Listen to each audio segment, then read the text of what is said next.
Lord God, what you're going to do in and through the faculty and through the families of SCA.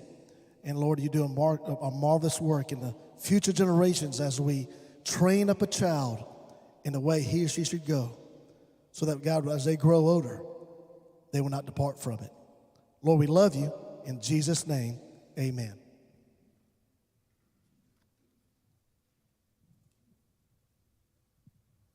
All right, for our returning parents, just a little bit of business to close out this year. We're close. We are close. Woo, we're so excited. We're going to miss them. I miss them when they're gone for Christmas break, so summer will be way too long. But, woo, I'm ready. The back, if you go into the narthex, like you're going out the door, to the left, if I'm looking at it, there's a pile of clothes that are lost and found. And boy, we are lost and we have not been found. So if you would if you know your child is missing a sweatshirt or a sweater or a coat and a shirt, you're not going to believe it. We've got shirts back there. Stop by that table and just claim your child's shirt. I would love to have it go back to your home. If not, it's going to be donated, and it's going to be donated to SCA in Kenya. So any clothes that are not cleaned out, we sponsor, Salem Church and Salem Christian Academy sponsors a school called Salem Christian Academy in Kenya. And so anything that's not picked up and claimed is going to Kenya. So be prepared. Don't come in August and say, I left a green sweatshirt, because it won't be here. And just down here front, these are some samples of some things that we will excuse. So let's talk about, let's go ahead and switch, Brian.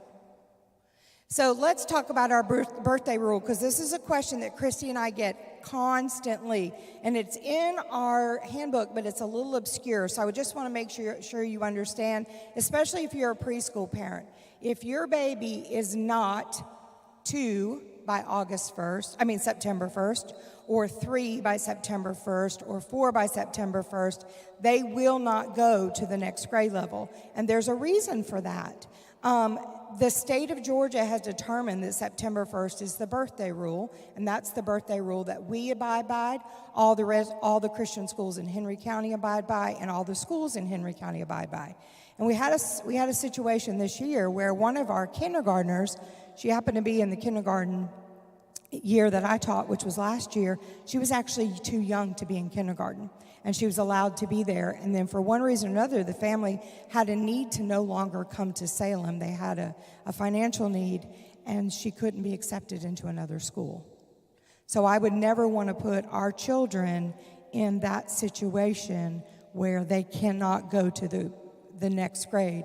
They would have to actually repeat that grade, and I don't want that to happen to any of our kids. So we abide by that birthday rule, and it is a Georgia state law, okay? So if anybody has a question and you want to talk more in depth about that, we'll talk about it, but we're not going to change our mind, okay?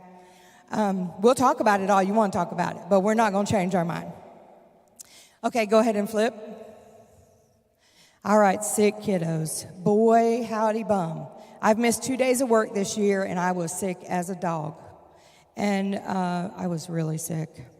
And a lot of our little guys, this is their first experience. My little grandsons, I have 2 babies in the MMO room, and they've spent a good majority of the year sick with something, because this is their first experience. So no matter when your child starts school for the very first time, whether it's 5 or 5 months, they're going to get exposed to all kinds of new germs, and they're going to be sick, and they're going to be out, and they're not going to be allowed to come to school. So the CDC's rule for a temperature is 100.4.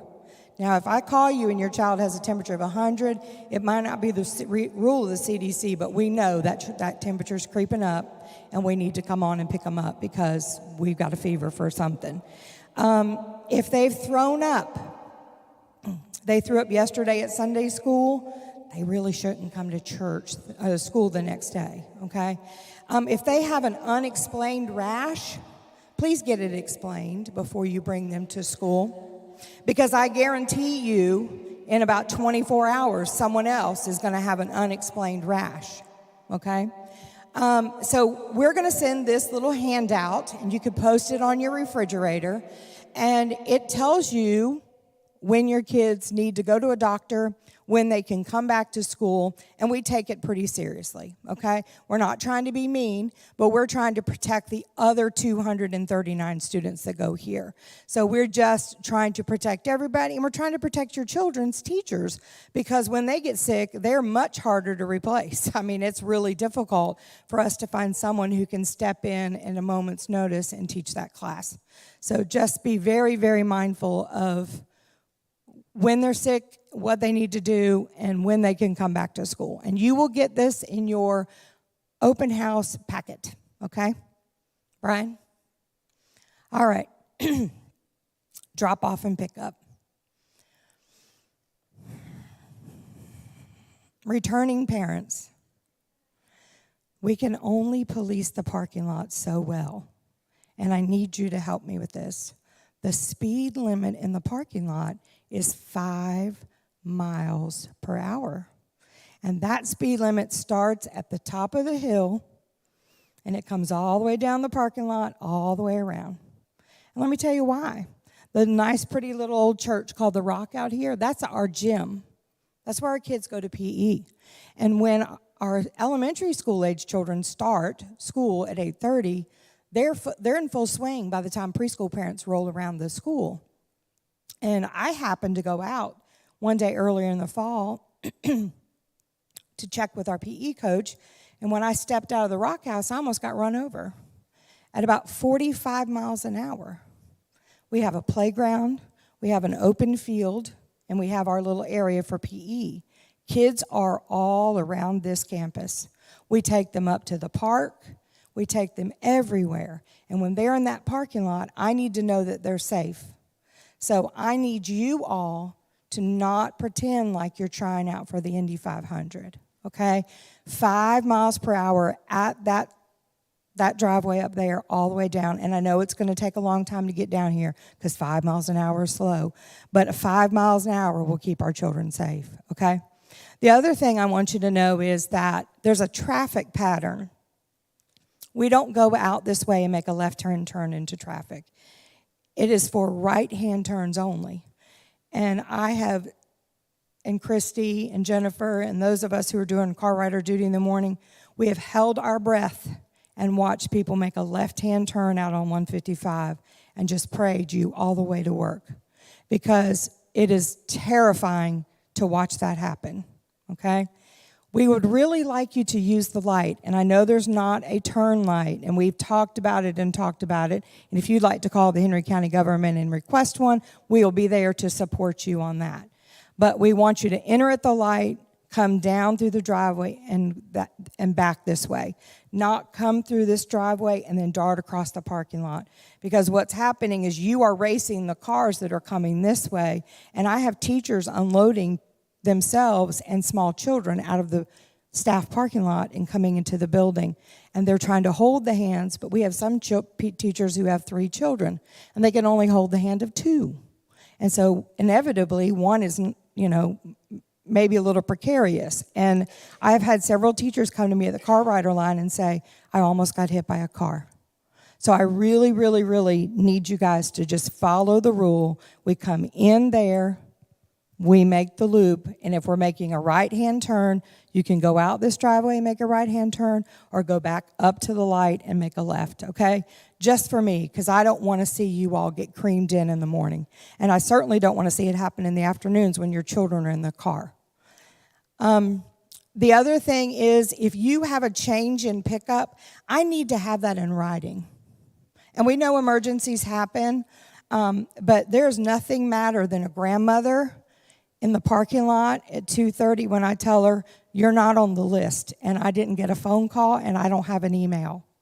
Believe me, your mama is mad, and I need her to either be on my list, or I need a note coming in that morning, or an email sent to me that afternoon, or if nothing else, if it's a true emergency, at least a phone call, so we can say, I need to check so-and-so's driver's license. Because believe you me, I check driver's licenses. And until I get to know every face If you don't have a car tag, I'm going to check your driver's license, whether you're mama or not, because if you don't have the proper identifier, we're not letting them go. I'm sorry. Let's see. Yep. Oh, what was the other thing? Car seats. Oh. Preschool parents, listen up. If you send somebody to pick up your baby and they don't have a car seat, we're not going to let them go. Not going to happen. I'm sorry. That's the law. If you are under 5, you really should have some kind of mechanical, restraint system in your car, at least a booster system. We do have seats that we will lend out for an emergency, but I did get in an argument with a grandparent the other day, and I finally just said, you can either let me get you a car seat or I can call the police. Which one would you want? And he said, no, I'll wait for the car seat. I said, that's a really good idea. I want your children to be safe. And when they leave me, they are our responsibility. And I'm not going to let them go if I don't have a proper restraint system. Okay? All right, switch. Early drop-off and after-school care. So for the first time ever, well, let's start with early drop-off.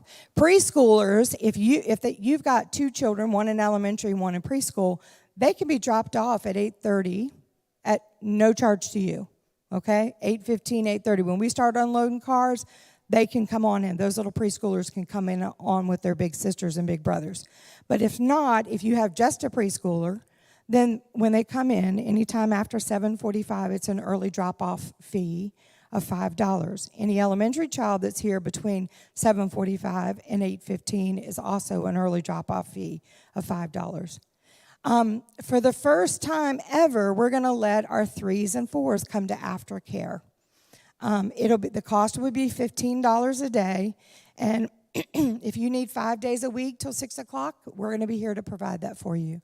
But if you only need 2, when you register for aftercare, I need you to pick the days because that helps us staff aftercare.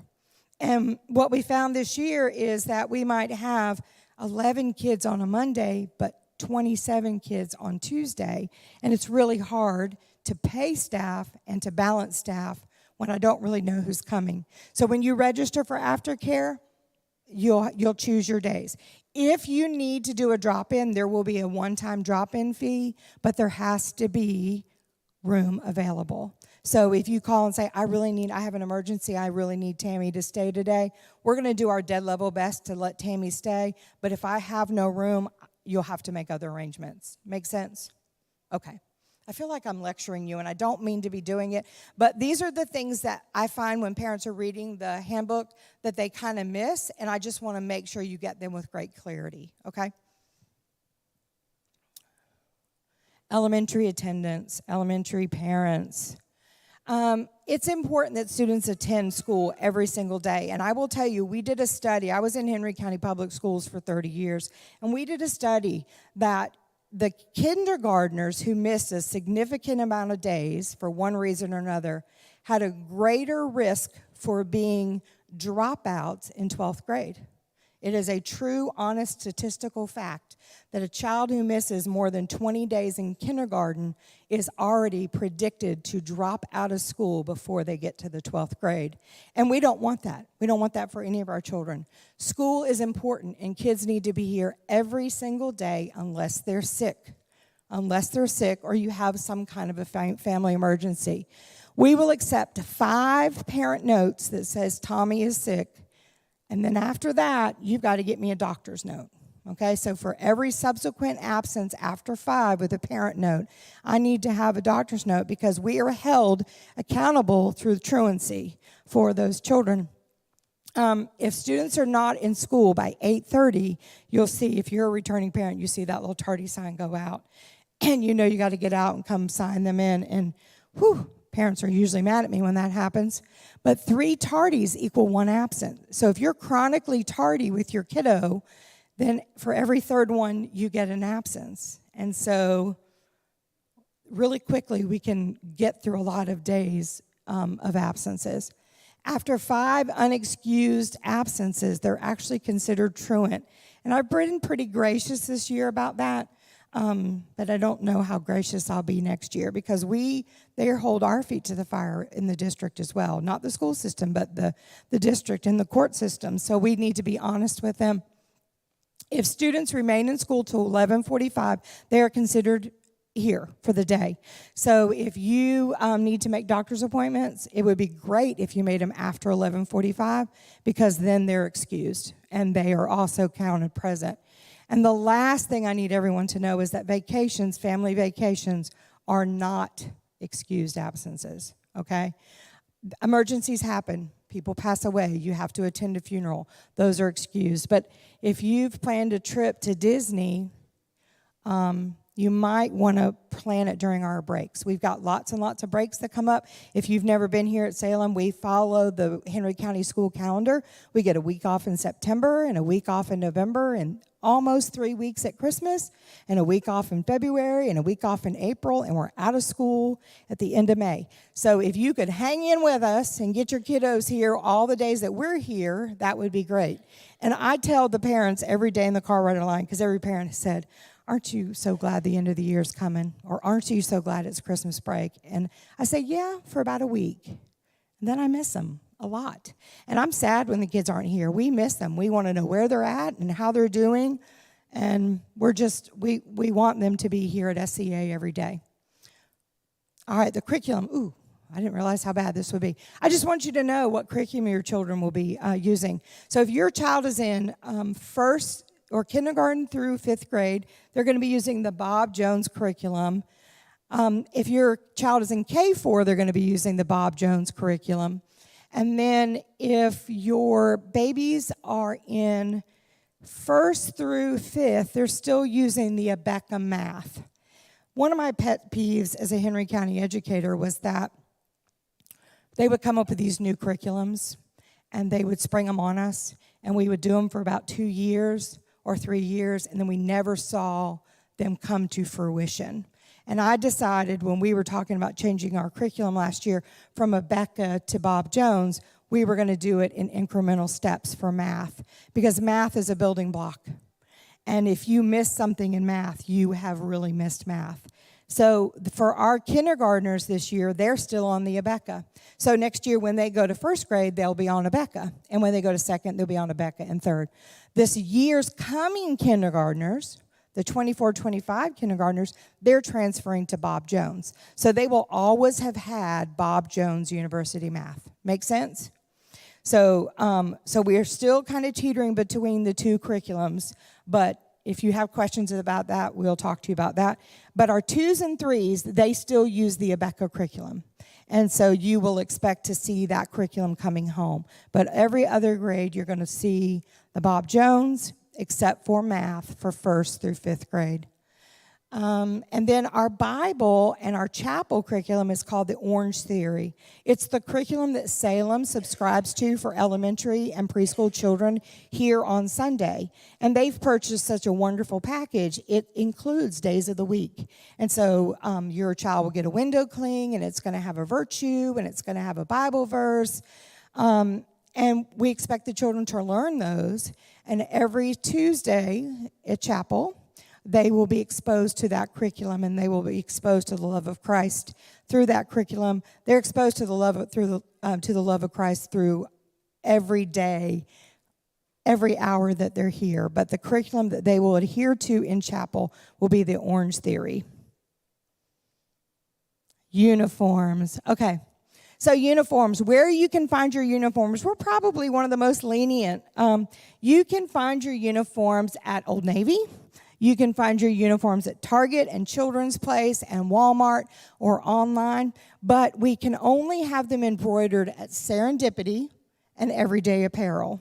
And they expect to hear from you, and you're going to bring your uniforms in, and you're going to have your children's uniform shirts and coats and all those things monogrammed through them, and they'll get them back. I will be honest with you, Everyday Apparel has a quicker turnaround.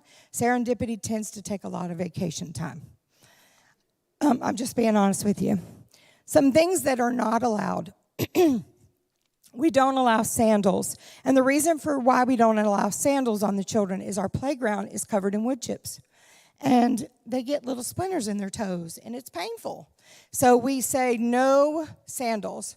We also say no cowboy boots or boots with smooth surfaces because those boots tend to slip off the playground.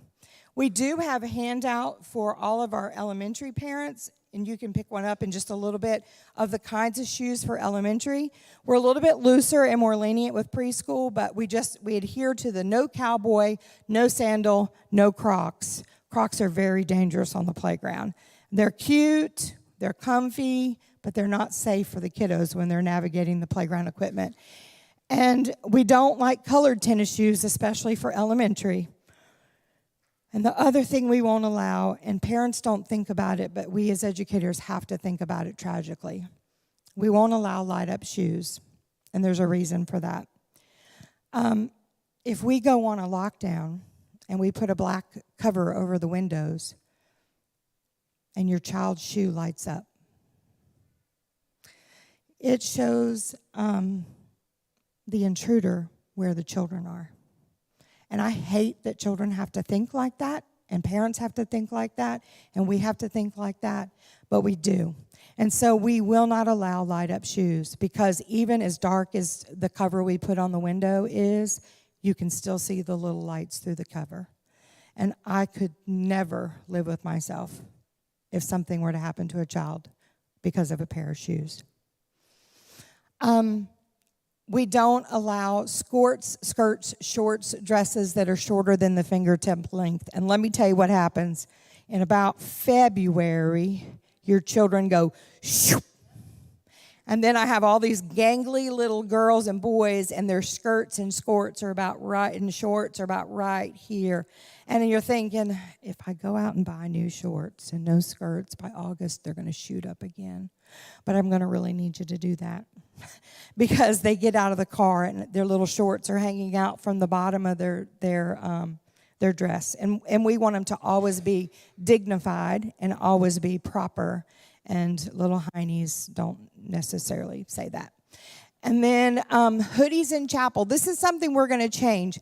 We don't want our kiddos to wear the monogrammed hoodies because our chapel uniforms consist of a red polo and khaki pants, skirt, skirts, or shorts, okay?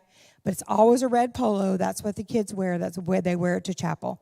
And then what happens in the cooler months is they come in and our little sea of red becomes a rainbow again. So what we're asking you to do, and this doesn't look very dignified, and what we're teaching children is that while Christ wants us to come to him however we are, once he comes to us, we're changed. We're changed on the inside, we're changed on the outside, and we want to bring dignity to chapel, okay? And so we ask that our little kiddos, our 3s through 5th grade, because we're putting our 3s and 4s in uniforms as well this year, okay? So as our 3s and through 5th grade, if they're going to need to wear something in chapel, because they can wear a jacket in class, but if they need to wear something in chapel, they need it to be just a simple red sweatshirt, but it needs to be monogrammed as well, okay? So that's a little bit of change for parents this year.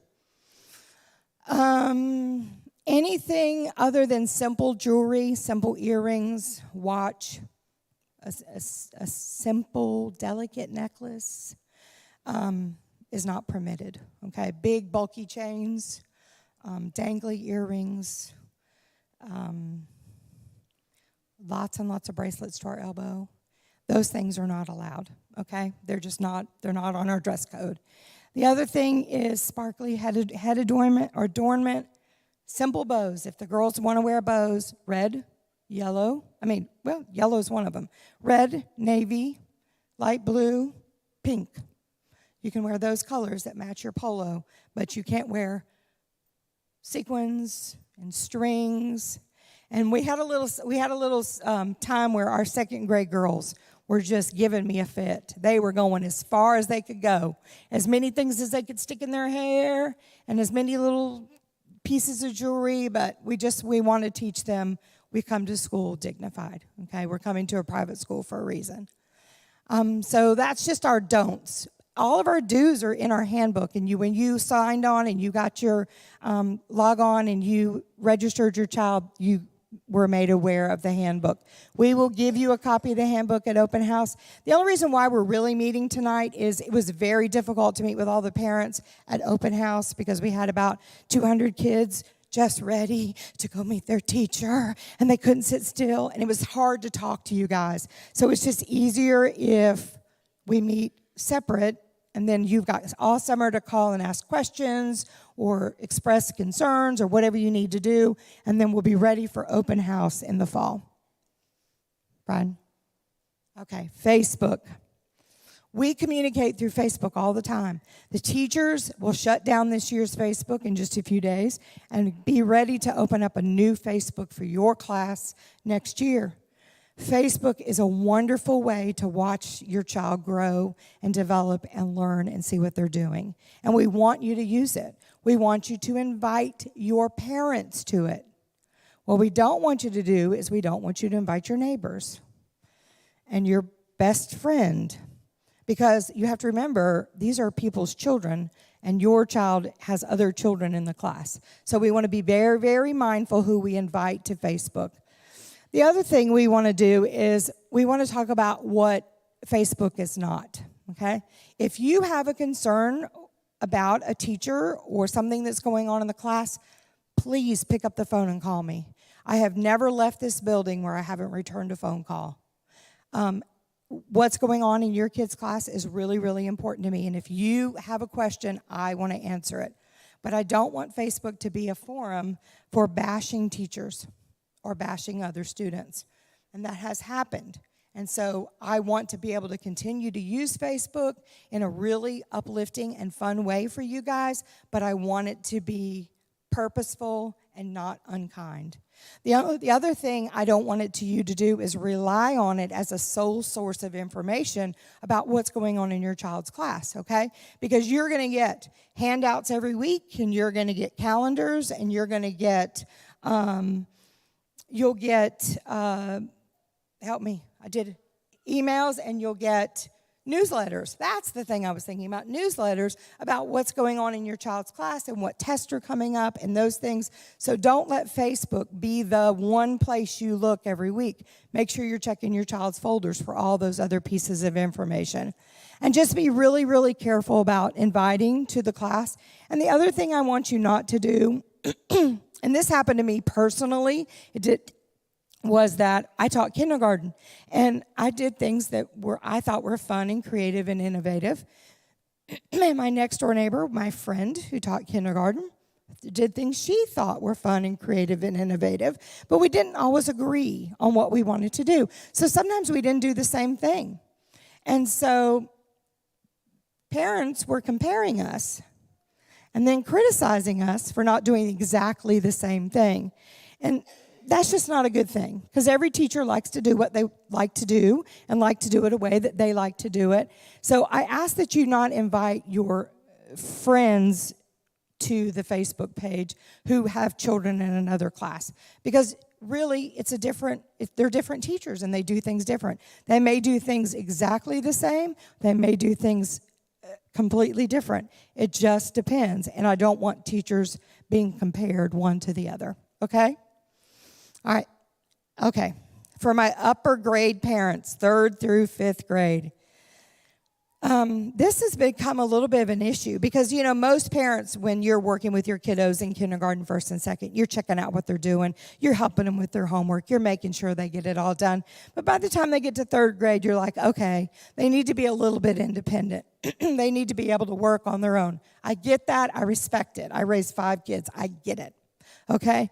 But I want you to be very mindful that we send home newsletters every week with homework on those newsletters. Because let me show you, I've tried to explain this to your kiddos, and it's not going anywhere. It's not landing like I want it to land. So I need you to help me land it.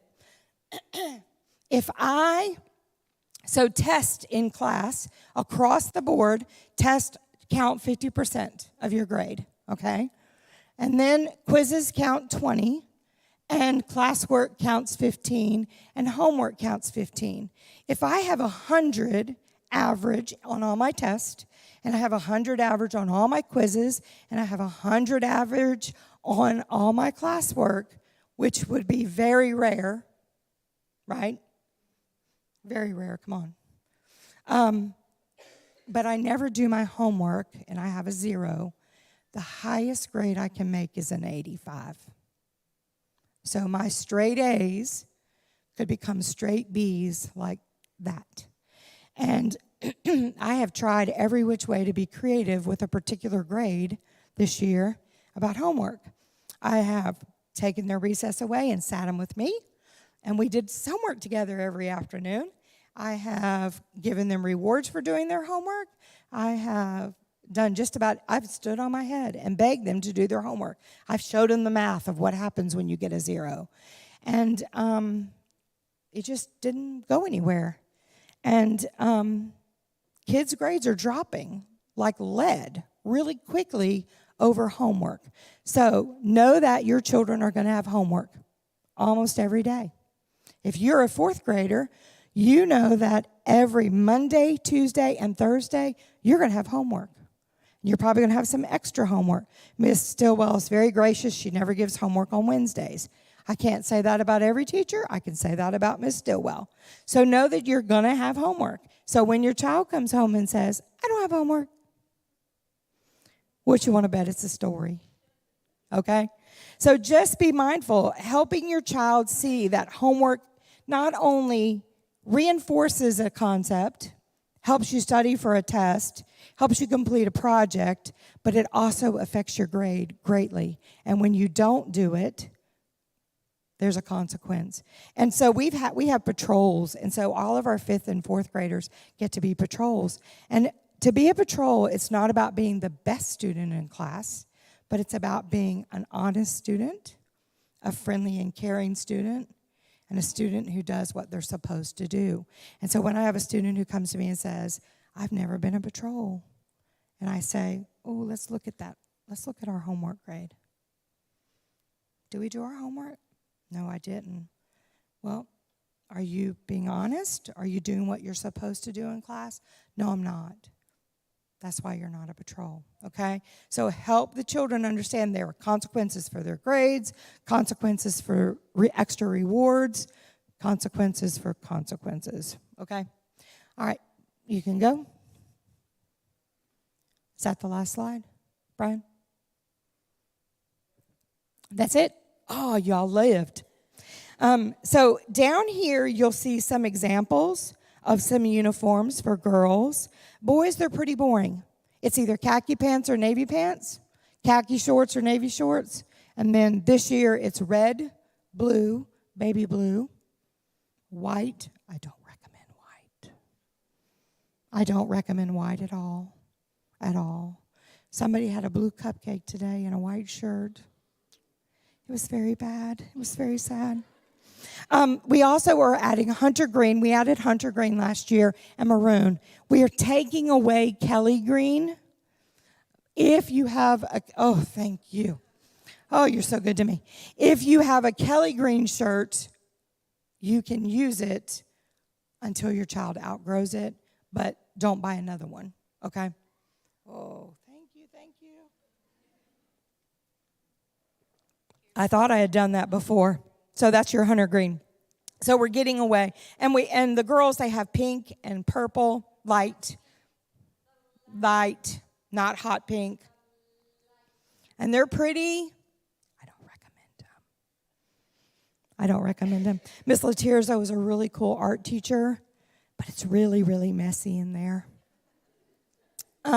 So these are some samples of our uniforms.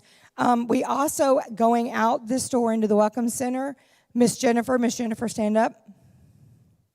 Miss Jennifer will be out there with your after-school registration. And Miss Tina, if you have fax questions, Miss Tina's going to be out there. And man, I know y'all got fax questions because you call and I'm like, I don't know. I can't help you there. And then I want to introduce you to the staff. So if you are, let me look around the room. If you are a 2-year-old teacher, can you stand up, please? So this is one of our 4 2-year-old teachers, Miss Sarah. And Miss Sarah, if you have a 2-year-old, she will answer questions for you. And Miss Sarah is going to be all the way in the back of the building, or the back of the room, where TJ's dad is. Do you see TJ's dad? All right. If you are an MMO teacher, any of our MMO people? Miss Becky's here. She's our newest employee, but I won't put it on her. If you have questions about MMO, you come see me, okay? If you are a 3-year-old teacher, can you stand up, our 3K people? All right, so this is Miss Kate and Miss Becky, and they are our 3-year-old teachers, and they can answer any questions you might have. Pastor Don, raise your hand. 3-year-old teachers are going to be right there where Pastor Don is, and you can talk to them there. 4K, are our 4K teachers here? All right, I got 3 of the 4 classes here today, so they can answer any questions you need, and they're going to be right where they're standing. You can meet 4K right there, okay? Kindergarten, where are my kindergarten people? All right, we have our new kindergarten teacher, Miss Ann is here. She's coming to us as a retired teacher. I think she's retiring in 5 days?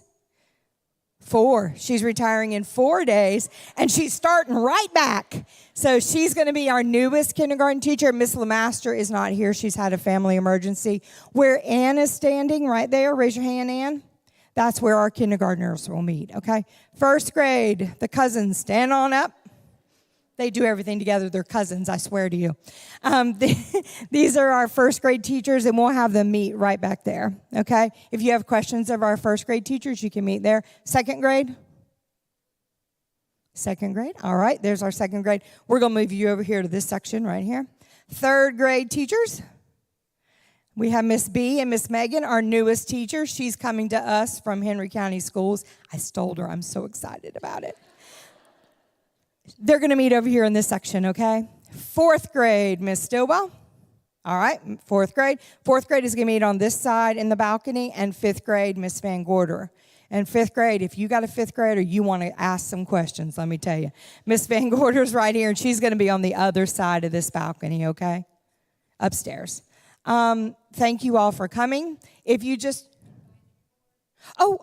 yes. Oh, I'm so sorry. We actually have a parent advisory board, and I want to introduce them. And so if you have questions, or you have things or ideas that you'd like to bring that you might want to change what's going on here at Salem, and you want to get your voice heard, and you feel like you've not been heard through me, or you've got some new and innovative idea or something creative you want to share, here's your advisory board. Mark Miller, are you here?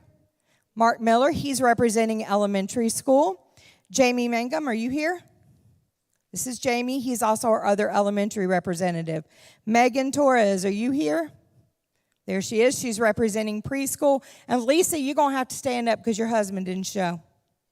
This is Lisa Millen. Her husband, Jamal, is our other preschool rep. So we have 2 elementary and 2 preschool, and then our teacher that sits on the advisory board is Miss Jordan Camp, okay? So they are our advisory board, and they will meet with me monthly, and we will talk about the goings-on of Salem Christian Academy and what they want to see happen based on what you all want to see happen, and they will be communicating with you on a regular basis. But I think it's really important to have teachers and parents have a voice, and so that's how we're going to do it, okay? Thank you all so much for coming. Thank you for just being a part of Salem Christian Academy. You'll never really know how much your children mean to each one of your teachers and each one of the administration here. We love them so much, and I'm sad about Friday. I really am. I'm tired. I'm old and I'm tired, but I am looking so forward to August 1st. I cannot tell you. Oh, and if you should want to visit us or call us, we're actually going to be here all summer. So I work Monday, Tuesdays, and Wednesdays from 8:30 to 2:30, and Christy will be here Tuesday, Wednesday, and Thursday from 8:30 to 2:30, so you can reach one of us. And our offices, like the church offices, will be closed on Friday, okay? All right, well, you all have a great evening. Meet with your teachers if you'd like to. Ask them questions. If you have questions about after school or anything about facts, and if you have no questions, no comments, and no concerns, please go by Lost and Found, if nothing else, and get that stuff.